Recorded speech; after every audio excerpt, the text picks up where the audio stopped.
Apa kabar? Sehat semua kan? Alhamdulillah. Semoga kita selalu dalam lindungan Allah dan selalu diberikan kesehatan oleh Allah Subhanahu wa taala. Nama Ibu Dinda Safitra. Di sini kita akan belajar tentang menganalisis pencatatan bukti transaksi. Sebelum kita belajar tentang menganalisis pencatatan bukti transaksi, mari kita baca doa terlebih dahulu. Doa dimulai.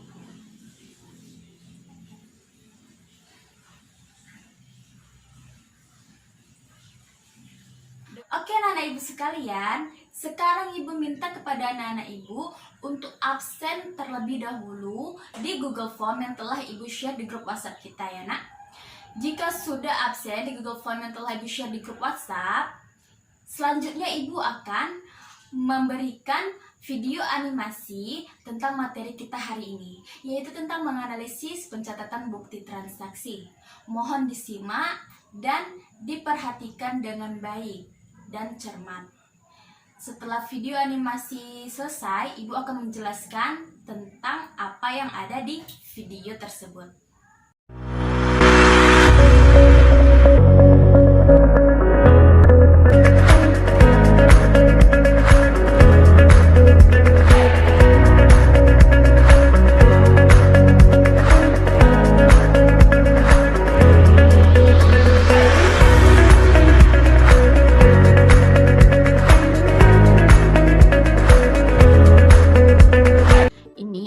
Contoh dari analisis bukti transaksi. Di dalam gambar sudah ada bukti kas keluar, bukti transaksi kas keluar. Ini kita akan mencoba menganalisis. Di sini ada dibayarkan kepada toko terang, jumlah uang Rp500.000 untuk keperluan pembelian perlengkapan. Di sini UD Merdeka itu membeli perlengkapan kepada toko terang. Oleh karena itu, UD Merdeka mengeluarkan bukti kas keluar. Oke, jumlahnya Rp500.000 untuk membeli perlengkapan. Analisisnya, pengaruh transaksi tersebut mengakibatkan pengurangan terhadap kas. Kas dari UD Merdeka berkurang karena dia membeli perlengkapan, dan penambahan terhadap perlengkapan masing-masing sebesar Rp500.000. Oke. Analisisnya, perlengkapan bertambah dan kas berkurang. Analisis dari UD Merdeka, karena mereka kan membeli perlengkapan, otomatis perlengkapan mereka bertambah dan harus membayar biaya untuk perlengkapan tersebut, otomatis kas berkurang. Nah, ketika kas berkurang, dia ada di sisi kredit. Nah, ketika perlengkapan bertambah, dia ada di sisi debit karena akun kas dan perlengkapan termasuk ke dalam aktiva. Aktiva ketika bertambah, dia ada di sisi debit, dan ketika berkurang ada di sisi kredit.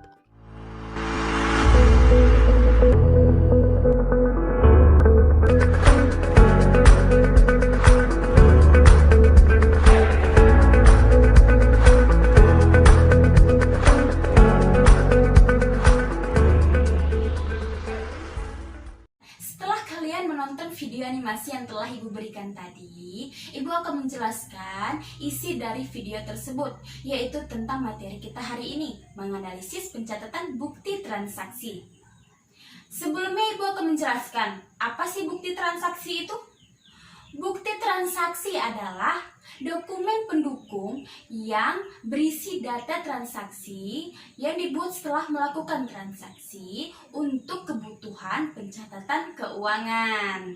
Jadi, bukti transaksi ini sangat diperlukan ketika kita melakukan transaksi apapun itu, seperti jual beli dan lain-lainnya.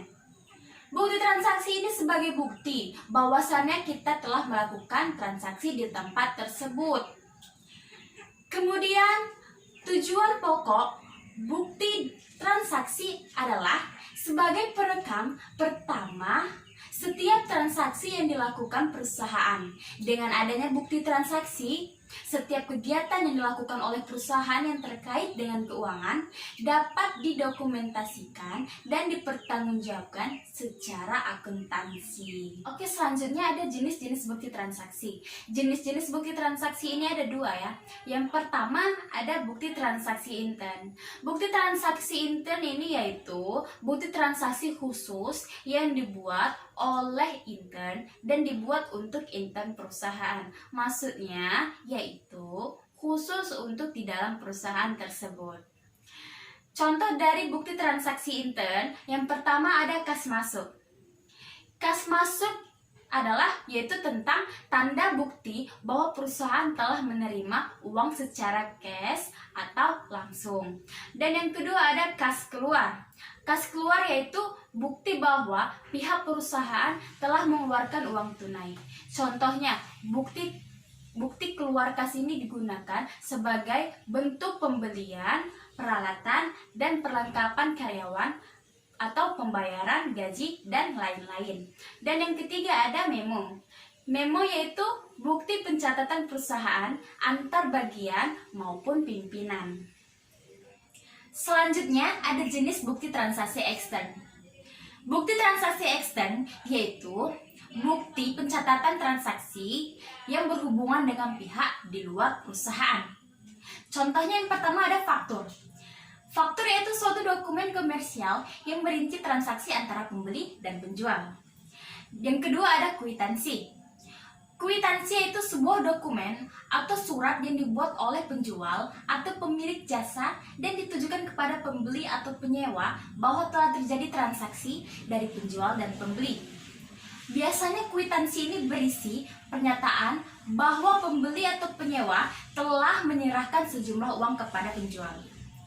Yang ketiga ada nota debit. Nota debit yaitu pemberitahuan atau perhitungan yang dikirim suatu perusahaan atau badan usaha kepada pelanggannya bahwa akunnya telah didebit dengan jumlah tertentu. Penerima nota debit ini akan mencatat pada akun pihak pengirim nota pada sisi kredit. Contoh yang keempat ada nota kredit.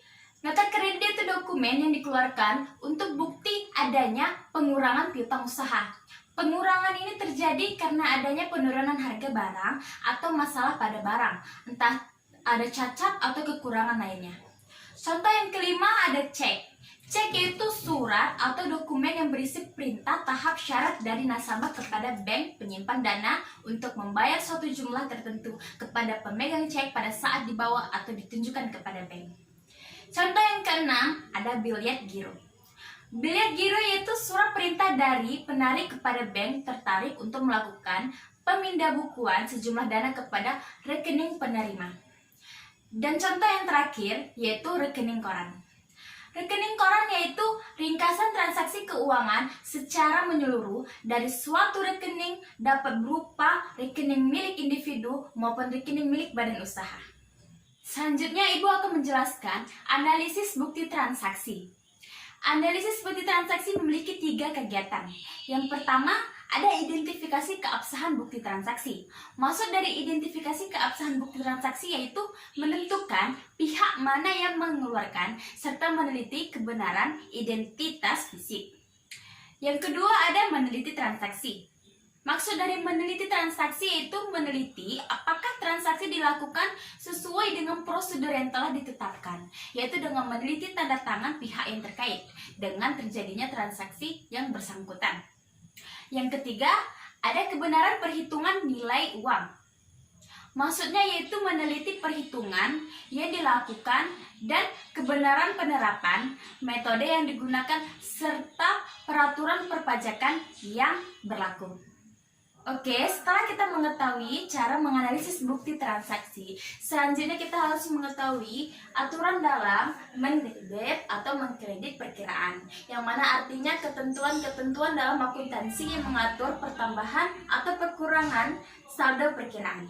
Langsung kita lihat tabel yang ada di depan ini. Pertama ada akun aktiva. Jika aktiva bertambah, maka ia akan dicatat di sisi debit, dan jika berkurang dicatat di sisi kredit. Selanjutnya ada utang. Jika utang bertambah, maka ia dicatat di sisi kredit, dan jika berkurang ia dicatat di sisi debit. Kemudian ada modal. Jika modal bertambah, maka ia dicatat di sisi kredit, dan jika berkurang dicatat di sisi debit. Selanjutnya pendapatan. Jika pendapatan bertambah, maka ia dicatat di sisi kredit, dan jika berkurang dicatat di sisi debit. Kemudian ada beban. Jika beban bertambah, maka dicatat di sisi debit, dan jika berkurang dicatat di sisi kredit. Dan terakhir ada prive. Jika prive bertambah, maka ia dicatat di sisi debit, dan jika berkurang dicatat di sisi kredit. Jika masih ada yang kurang paham tentang pelajaran kita hari ini, silakan ditanya di grup WhatsApp kita atau diskusikan di grup WhatsApp kita ya. Untuk menguji pemahaman anak-anak ibu sekalian, ibu minta kepada kalian semua untuk mengerjakan latihan yang di aplikasi Quizizz yang telah ibu share di grup WhatsApp kita. Sebelum kita menutup pelajaran kita hari ini, ibu akan menyimpulkan tentang materi kita yang telah ibu jelaskan hari ini, yaitu tentang menganalisis pencatatan bukti transaksi. Bukti transaksi adalah dokumen pendukung yang berisi data transaksi yang dibuat setelah melakukan transaksi untuk kebutuhan pencatatan keuangan.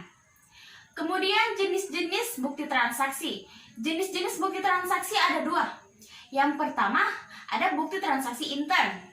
Bukti transaksi yang khusus dibuat oleh intern dan dibuat untuk intern perusahaan, yaitu untuk di dalam perusahaan tersebut. Contohnya yaitu bukti kas masuk, kemudian bukti kas keluar, dan terakhir ada memo. Yang kedua ada bukti transaksi ekstern. Bukti transaksi ekstern adalah bukti pencatatan transaksi yang berhubungan dengan pihak di luar perusahaan. Contohnya ada faktur, kwitansi, nota debit, nota kredit, ada cek, bilet giro, dan rekening koran. Selanjutnya ada analisis bukti transaksi. Kegiatan analisis bukti transaksi ada 3. Yang pertama, ada identifikasi keabsahan bukti transaksi, yaitu menentukan pihak mana yang mengeluarkan serta meneliti kebenaran identitas fisik. Yang kedua ada meneliti transaksi, yaitu meneliti apakah transaksi yang dilakukan sesuai dengan prosedur yang telah ditetapkan, yaitu dengan meneliti tanda tangan pihak yang terkait dengan terjadinya transaksi yang bersangkutan. Yang ketiga ada kebenaran perhitungan nilai uang, yaitu meneliti perhitungan yang dilakukan dan kebenaran penerapan metode yang digunakan serta peraturan perpajakan yang berlaku. Oke, mungkin sampai sini saja pelajaran kita hari ini. Jangan lupa dibaca materi untuk di minggu depan ya nak. Selalu jaga kesehatan, jangan lupa gunakan masker jika di luar rumah. Wabillahi taufiq walhidayah. Assalamualaikum warahmatullahi wabarakatuh.